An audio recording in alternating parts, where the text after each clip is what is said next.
I just saw 2023's Blue Beetle, the second to last movie in the DCEU and the negative first movie in James Gunn's new DCU. Because it's like, it doesn't seem like it quite counts, but also if this movie is successful, or at least if people like it, we can kind of expect we'll probably see Joel Maridueña as Blue Beetle again, although probably not with all of the continuity. Like, people won't be like, oh, remember exactly what you did. They'll just be like, oh, you're Blue Beetle. And they'll be like, yep. And then we'll all kind of move on. It's kind of like Daredevil in the Marvel stuff now, where if you did not see Defenders, you're fine because it probably doesn't count anyway. Like, the stuff that they liked will be referenced or whatever. The costumes will be the same. Some of the supporting characters will be the same, but things that didn't work will probably be changed or will never be mentioned again, right? Like, I doubt we'll ever see Danny Rand, the mortal Iron Fist, sworn enemy of the Hand, protector of Kunlun. Like, I doubt we'll see the Finn Jones version of that character again. That's kind of what I mean with like the way that Blue Beetle exists in this universe, where like this movie is not canon, but he probably is. I know how confusing that is, but I think part of it is just, if James Gunn, and what he seems to be doing, is adapting comics as faithfully as possible, or at least like more faithfully than they had been adapted before. This character is one of those right off the pages into the movies. So like, if you wanted to put Blue Beetle in something, there's really nothing else you could do, right? Like, there would be no reason to reboot him, because what would you make? You'd make this movie again, but characters probably wouldn't reference Batman as many times or something like that. Like, I think if there's one thing that they may end up changing, it is the relationship between the Cords.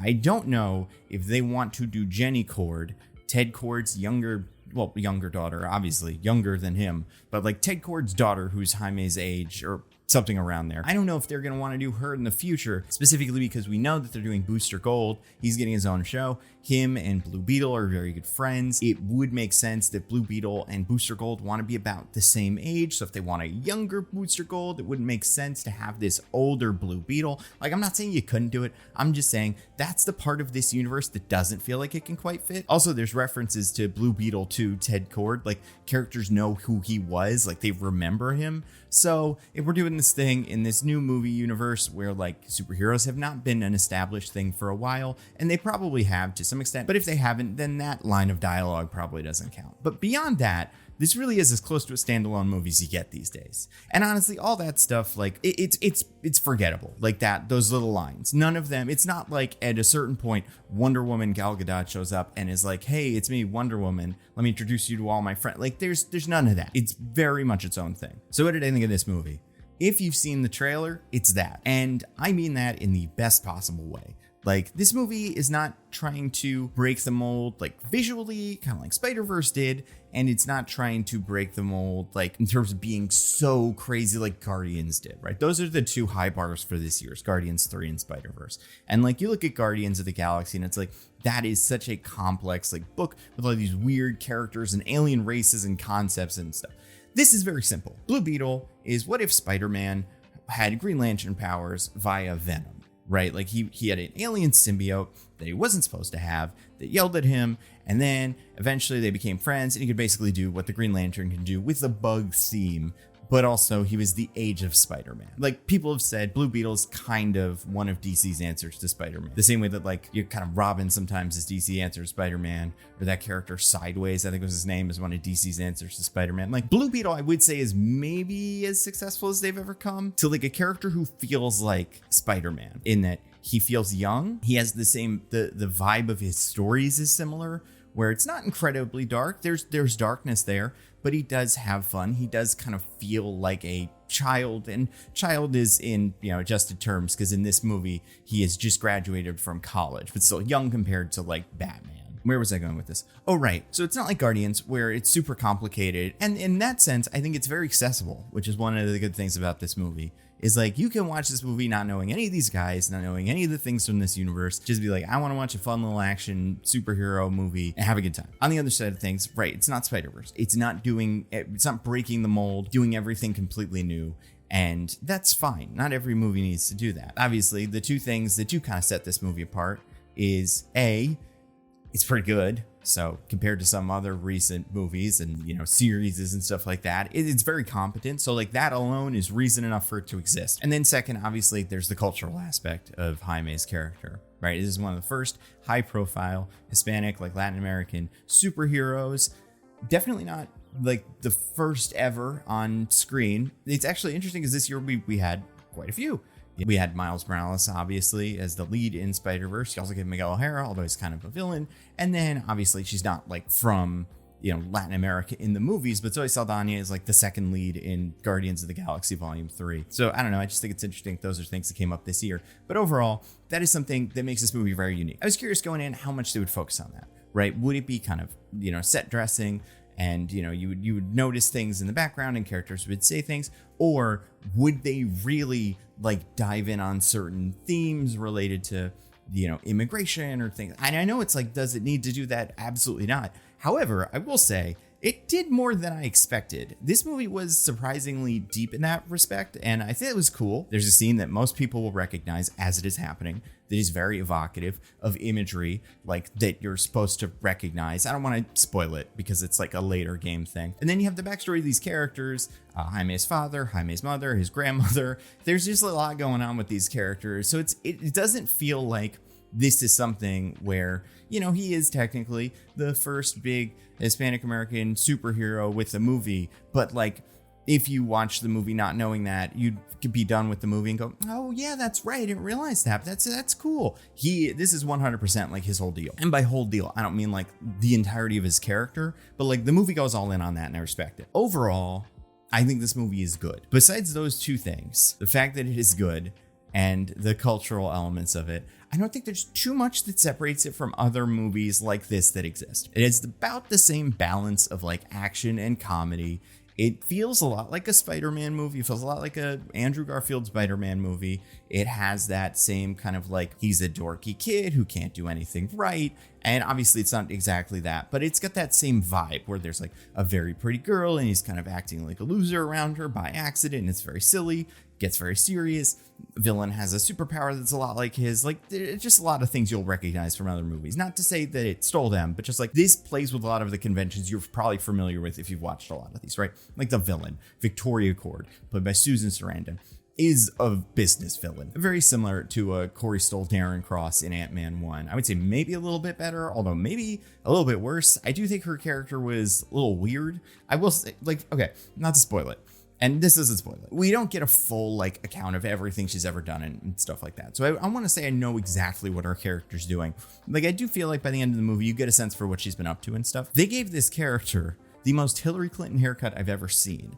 And like, I think Susan Sarandon in general kind of has that face a little bit, like not a ton, but you could kind of similar face shape. And with that haircut, I was watching this whole movie going like, is that what they're going for?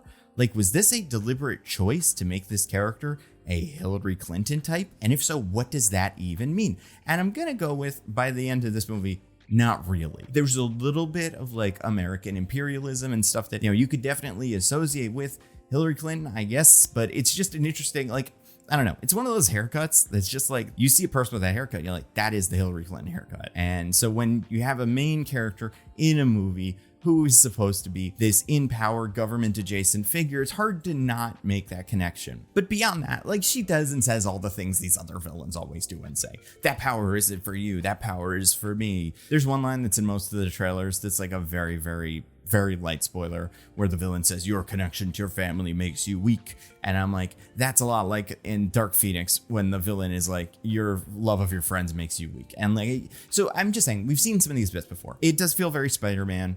Like I said, it feels very Venom. It's very Venom in the ways that are good. It's not quite as zany as Venom. It's almost there, where he's like walking weird and arguing with himself and stuff. But I would say, like, if you hate superhero movies, A, what are you doing watching this? But B, you're probably not going to like this. Like, this isn't going to change your mind the same way that I would say maybe Guardians or Spider-Verse would be like, no. I know you don't like it when they, do a big CGI fight at the end and stuff, but this is different. So like, I don't think that's going to win everybody over.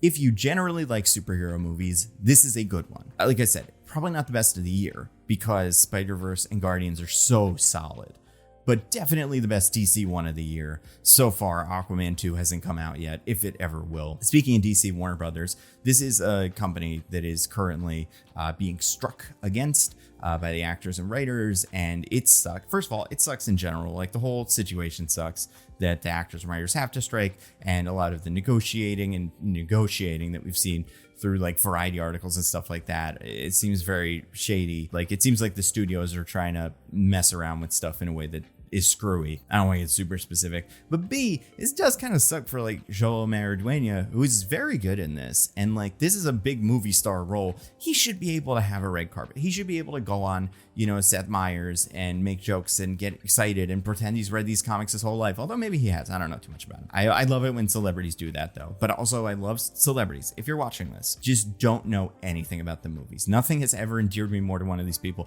than when Tatiana Maslany said she didn't know who picked up Thor's hammer in Endgame. I was like, oh my God, this is a real person. Like, that is the most honest answer you can give, is I don't know. But anyway, like, it sucks that the strike is happening, but also this is the first one of these, because even Oppenheimer and Barbie, the last big movies, like, those were all filled with movie stars.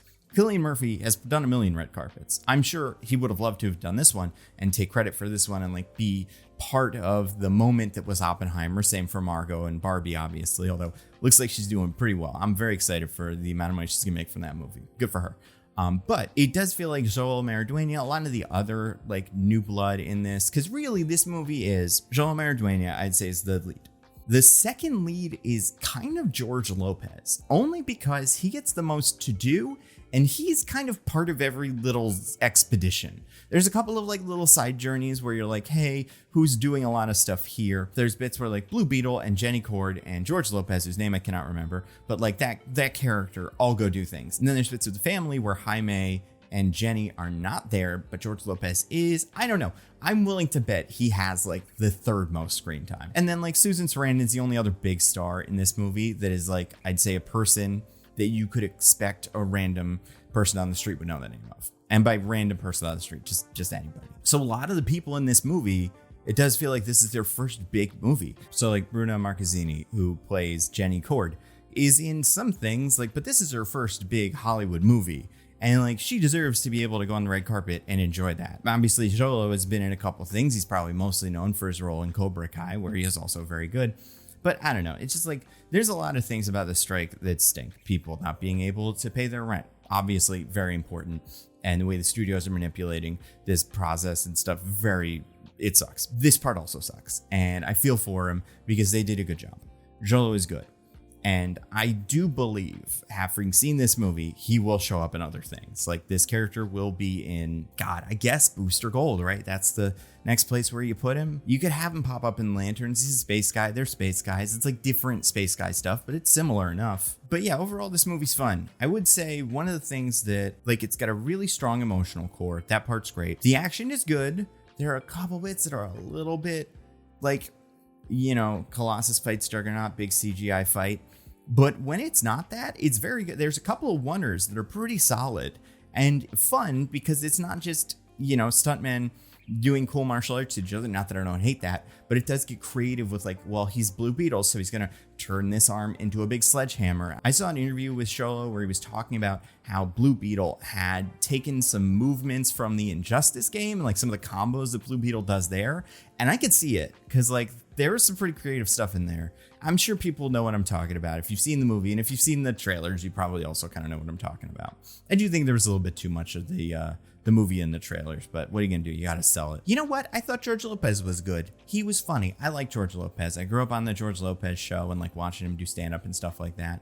And I think his role here is like, weird uncle, which he can definitely do.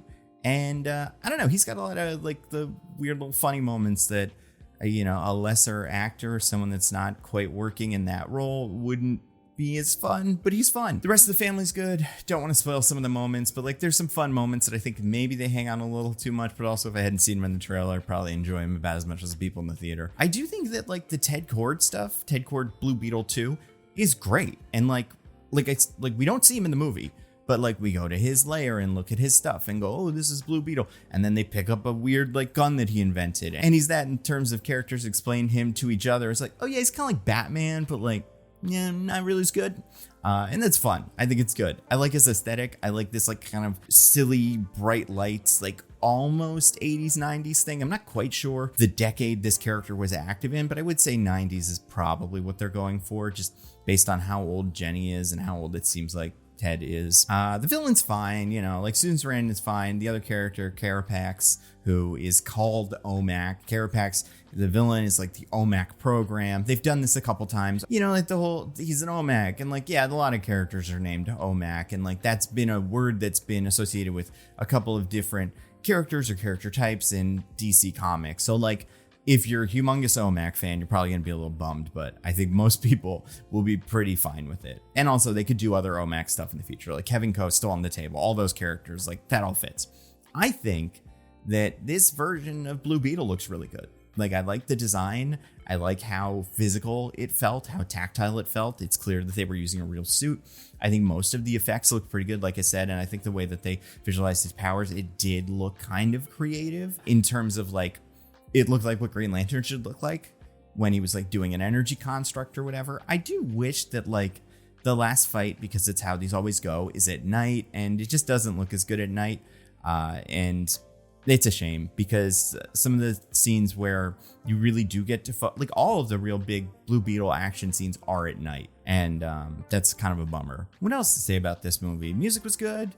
Plenty of references I didn't get, but people seem to have a really good time with, so good for them. And yeah, like I think if you were looking forward to this movie, you're gonna like it. I don't want to set anybody's expectations too high here. The movie this feels the most like is Shazam 1, and in a good way. I think it's very focused. It moves very quickly.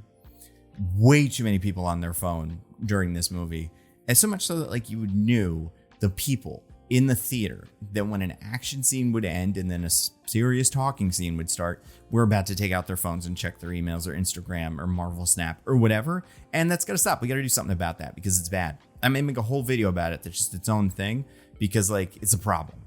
But overall, this movie's good. I think people are going to like it. I think this character will show up in the future. And I don't know if this is going to make a lot of money. I could see this being a big hit. I could see this flopping. You know, if there's the question of do you need to see this in a theater? Probably not, in terms of like, it's not Oppenheimer and it doesn't have a bunch of spoilers like Guardians where it's like, get out there and see that. Otherwise, you're going to hear a lot of things about certain characters who live and die, right? Like that stuff isn't going to happen here. But yeah, I think it's a good time out at the movie theater. I understand why James Gunn was so clear, like this is part of the new universe. And when he was talking about Flash, he was like, I don't know, we'll see. Like this movie is good. So I don't do reviews, but I will say like, I'll do a number grade for this one. I'll give it like an 8. It's a good, like, it's good. It's good.